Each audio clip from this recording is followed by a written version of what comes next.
xildhibaan kan xildhibaan lamida ma jiriyo beel kasta xildhibaan waa qabtaa waxna ma u qabayo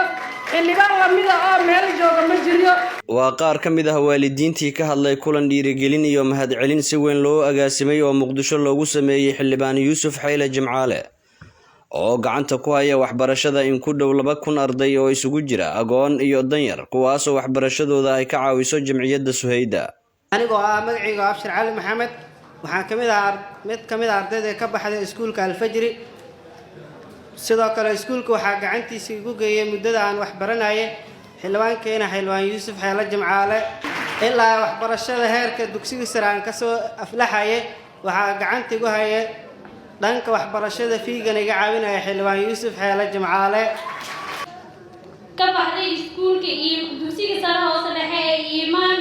waxaan geeyay xildhibaan Yuusuf Xayle Jimcaale kaasoo ka fara qaaday waxbarashadayda bilow ilaa heer dugsi sare aan dhameystay ilaa haddana wuxuu diyaar u yahay inaan dhigto jaamacad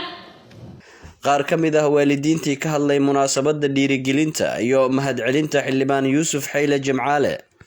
ayaa ugu yeeray xildhibaanku iyagoona halkudhig ka dhigay xildhibaan xilkiisa gutay waxayna alla uga baryeen in uu soo laabto aankeena kor Allah ka dhigo laba arday oo kamid ah ayaa dugsi sare iiga baxday haddana heer jaamacadeed oo inuu u diro rabiyaa ardayda kalena waa ku soo xijin rabiyaa insha Allah tacaala xildhibaanada ku daysadaano wadanku horumar ayuu gaari lahay xildhibaan Yuusuf Xayle Jimcaale haddii sidiisa la yeeli lahay xildhibaankayna Allah guuleeyo kursiga Allah ku soo celiyo garabkiisa kor Allah ka dhigo ha guuleysto cadawgiisa Allah jabsho xildhibaan Yuusuf Xayle anigu waxaan ka mid ahay waalidka ardada dibadda loo qaaday ee dhamaysatay dugsiyada sare ee jaamacadaha dibadda loogu qaaday ayaan ka mid ahay waxaan ilaa heerka koobaad dugsiga waana wiil aabay jira halka jaamacadda la yiraaho dawladda la yiraaho Bangladesh oo u qaaday ilaa iyo waxbarashadiisii koobaad ilaa iyo hadda jaamacadda Bangladesh ku maqan yahay waxaa gacanta ku hayay kafaala qaaday ka bixi hayay meel kasta waxa uu baahan yahay xildhibaan Yuusuf Xayle Jimcaale dadka ka hadlay munaasabadda waxaa ka mid ah xildhibaan Bashiir iyo Senator Amiin waxayna kulanka dhiirigelinta iyo mahadcelinta ee xildhibaan Yuusuf Xayle loo sameeyay ka sheegeen in xildhibaanku uu qabtay hawl heer qaran oo u baahan in la bogaadiyo baaqna waxaan u dirayaa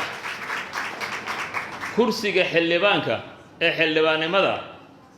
dadka uu sida gaarka u xuseeyo haddii ay yihiin dadka dooranaya iyo hadday yihiin dadka maamulaya doorashadiisa oo deegaankaas ka taliya guddiga doorasho ha noqoto mas-uuliyiinta kale ha noqdaan inay xildhibaanka xilka noogu soo celiyaan oo baarlamaanka 11aad aan xildhibaanka ku dhex aragno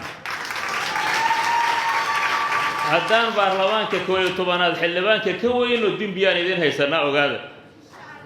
hadday reerka tahay hoose ilaan reer wax loo doortay iyo hadday tahay deegaanka guud ahaanba reer galmudug xildhibaan Yuusuf Xayle xildhibaan ha idinka naqana taasaan idinku baaqaynaa haddaan noo soo saari weysiina dembigaas waa idin haysanaa ogaada codsigayga oo xildhibaan Bashiir iga horeeyay iyo intii ka horeysaba in xildhibaan Yuusuf Xayle Jimcaale haddii qof wax qabad lagu abaal marinayo waxaan aaminsanahay qofku wax qabad badnaa inuu yahay in wax qabadkiisa oo wax ku helo waxa kaliya oo wax ku weyn kara waa kaliya waa dulmi in la isdulmi moogiyo haddii xisaab halaal ku dar la yiraahdo wax qabadkaas waa muuqdaa dadkan uu matalo ka muuqdaa magaaladan Muqdisho ka muuqdaa ummadda Soomaaliyeed runtii ka wada hadashay ayaa marqaati ka aasaasaha jamciyadda Suhayda xildhibaan Yuusuf Xayle Jimcaale ayaa sheegay in uu yadadiilo weyn ka qabo mustaqbalka carruurtan qaarkood ay hadda Suudaan ka dhigtaan jaamacado kuwa sanadkan dhameeyay dugsiga sarena safar loo diyaariyay qofku qarni ayuu leeyahay cimriga ugu badan qofka la siiyo waa 100 sano kadibna aakhiro waada aakhirana waxay u baahan tahay amal xalaal ah amal nadiif ah amal ka hufan dulmi xaraam musuqmaasuq macaasi tuuganimo ayay u baahan tahay ilaahayna waafajiyo aniga diyaar waxaan u ahay inaan saacad walba iyo waqti walba idin shaqeeyo idinkuna shaqeeyo si ilaahay dartii ah iyo ikhlaas ay ku jirto. xildhibaan yuusuf xayle jimcaale oo sii hadlay ayaa sheegay inuu sanadkan yahay musharax xildhibaan. galmudug waa tegayaa waa tartamayaa. waxaan rabaa inaan baaq u diro madaxweynaha galmudug ama cabdikaale qoorqoor. madaxweynaha galmudug aa tahay waxaad hogaamisaa deegaan doorashadeen 1118 cunug ayaan u kala lahaa subaxda. annaga waa tartamaynaa ma diidsanin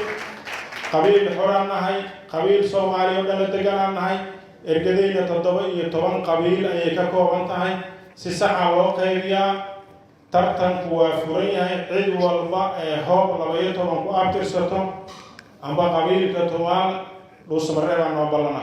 suldaankan ayaa xafladda ku soo xiray duco isagoona xildhibaan yuusuf xayle jimcaale u rajeeyey inuu mar kale soo laabto kuna guulaysto kursiga xildhibaan golaha shacabka ee yaalla dhuusamareeb. waxaan ku ducaynayaa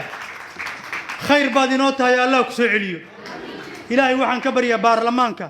iyo dowladda iyo dalka iyo duunyada iyo dadka iyo durriyada iyo deegaanka iyo diinta inuu alla noo barakeeyo. cabdiwaxiid cabdulaahi daahir warbaahinta dalsan muqdisho.